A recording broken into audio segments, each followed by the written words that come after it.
Facebook নিয়ে মানুষের হাজারো প্রশ্ন রয়েছে, তার মধ্যে এই প্রশ্নগুলো হলো কমন। কিভাবে ফেসবুক অ্যাকাউন্ট তৈরি করা যায়, কিভাবে ফেসবুক পেজ তৈরি করা যায়, ফেসবুকের পাইরেসি এবং পলিসি কিভাবে ঠিক রাখা যায়, ফেসবুকের বিজনেস পলিসি কি, ফেসবুক থেকে কিভাবে আর্ন করা যায় বা ইনকাম করা যায়, এইসব প্রশ্নগুলো হলো কমন। এখান থেকে যে কোনো একটা বিষয়ের উপরে আপনি যদি বিশেষভাবে জানতে চান তাহলে এই ভিডিওটি সম্পূর্ণ দেখতে পারেন। এখান থেকে যে কোনো একটা বিষয়ে আমি আপনাদেরকে আজকে এই ভিডিওতে বিস্তারিত আলোচনা করব, কিংবা আপনার অন্য কোনো প্রশ্ন থাকলে এখানে সেটার কমেন্ট করে যেতে পারেন। পরবর্তীতে আমি এটা নিয়ে বিস্তারিত একটা ভিডিও তৈরি করব। আমি আজকে বলবো ফেসবুকের পাইরেসি এবং পলিসি নিয়ে বলবো, এটা কিভাবে কাজ করে এবং এটা কিভাবে আপনি ঠিকঠাক রাখবেন। এটা যদি আপনি ঠিকঠাক রাখতে পারেন তাহলে মনে করবেন আপনি ফেসবুকের 90% সফলতা পেয়ে যাবেন। কারণ কেননা বেশিরভাগ মানুষ ফেসবুক নিয়ে কাজ করে, অথচ ফেসবুকের যে পাইরেসি কিংবা পলিসি আছে এইটা তারা বুঝে না বা মানতে চায় না বা এটা শিখতে চায় না, কারণ এটা অনেকটা জটিল। এটা কিভাবে কাজ করে প্রথমে আপনাকে জানতে হবে। আপনি যে পেজ বা আইডিটা তৈরি করেছেন এটা কিসের আন্ডারে তৈরি করেছেন, কিভাবে তৈরি করেছেন, কোন কোন ডকুমেন্টস দিয়েছেন, এইসব বিষয়ে আপনাকে বিশদভাবে জানতে হবে এবং সুন্দরভাবে এটা অপারেট করা জানতে হবে। এটা যদি অপারেট না করতে পারেন তাহলে আপনার যে কোনো সময় যে কোনো ধরনের সমস্যা হয়ে যেতে পারে, আপনার আইডি বা পেজ দুটোই হারিয়ে যেতে পারে।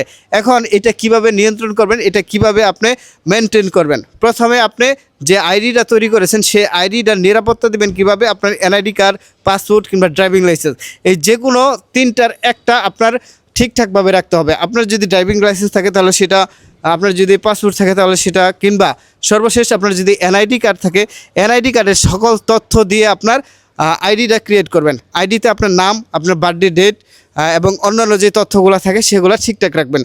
তাহলে আপনার আইডি যদি কখনো চলে যায় ফেসবুকের কাছে রিকভারি করতে পারবেন, বা হ্যাকাররাও যদি কখনো নিয়ে যায় তখনও আপনি ফেসবুকের কাছে সুন্দরভাবে একটা রিপোর্ট করতে পারবেন। আপনার আইডি চলে আসবে, আইডি চলে আসলে আপনার পেজ চলে আসবে। এটা গেল একটা বিষয়।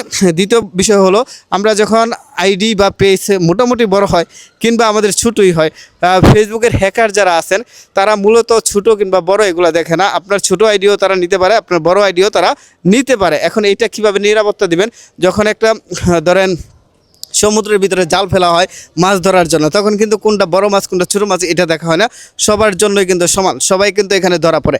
তো আপনার আইডি বড় কিংবা ছোট আপনি যদি না জানেন না বোঝেন সেক্ষেত্রে আপনার আইডিও চলে যেতে পারে। এই জন্য আমি বলবো আপনাকে অবশ্যই এগুলো সম্পর্কে জানতে হবে। ওরা নোটিফিকেশন দেয় নানান ধরনের, আপনাকে বলা হয় যে আপনার আইডিতে এই প্রবলেম রয়েছে, আপনার আইডিতে রেস্ট্রিক্টেড করা হবে, আপনি এই কাজটা করেন, তখন আপনি এখানে বুলে ক্লিক করেন। কিংবা অনেকেই বলে যে আপনাকে এত টাকা বেতনের একটা চাকরি দেওয়া হবে, আপনার আইডিতে একটা প্রমোশন করা হবে, আপনি এতে রাজি থাকলে আমাদের সাথে কাজ করতে পারেন। তো এইসব কারণে আরও অনেক বিস্তর কারণ আছে, এগুলো আপনাকে মেনটেন করতে হবে। আরও অনেক বিষয় আছে যেটার কারণে আপনার আইডি বা পেজ চলে যেতে পারে। আপনি যদি মিস গাইডলাইন করেন, একই কমেন্ট বারবার করতে থাকেন, একাধিক পোস্ট বিভিন্ন গ্রুপে শেয়ার করতে থাকেন, তার কারণেও কিন্তু আপনার আইডি বা পেজ চলে যেতে পারে। এই সকল বিষয়গুলো একটু মনে রাখবেন। আরও অনেক বিস্তর বিষয় আছে যেগুলো আসলে এই ভিডিওতে সবটুকু বলতে পারলাম না, ভিডিওটা এমনিতে অনেক বড় হয়ে গেছে। যদি আপনার আরও কোনো বিষয়ে প্রশ্ন থাকে সেই প্রশ্নগুলো এই কমেন্ট বক্সে করে যাবেন, আর ভিডিওটা সর্বোচ্চ শেয়ার করবেন। আমি এই ধরনের পোস্ট বা এই ধরনের তথ্য আমি আপনাদেরকে আরও দিতে চাই, সাথে থাকবেন। আমার পেজের নাম হচ্ছে ফুলবাড়ি আর ফুলবাড়ির ভাই। এই দুইটা পেজের বাইরে আমার কোনো পেজ আপাতত নাই। আপনারা এই দুইটা পেজ থেকে যদি আমার কোনো ভিডিও পান সেটা অবশ্যই শেয়ার করবেন, সাথে থাকবেন। অনেকেই প্রচুর পরিমাণে পেজ তৈরি করছে আমার নামে, যেগুলো থেকে মিথ্যা তথ্য বা নানানভাবে আপনাদেরকে প্রতারিত করার চেষ্টা করতেছে। আপনারা সেগুলো থেকে বিরত থাকবেন। আসসালামু আলাইকুম। ও মাই গড।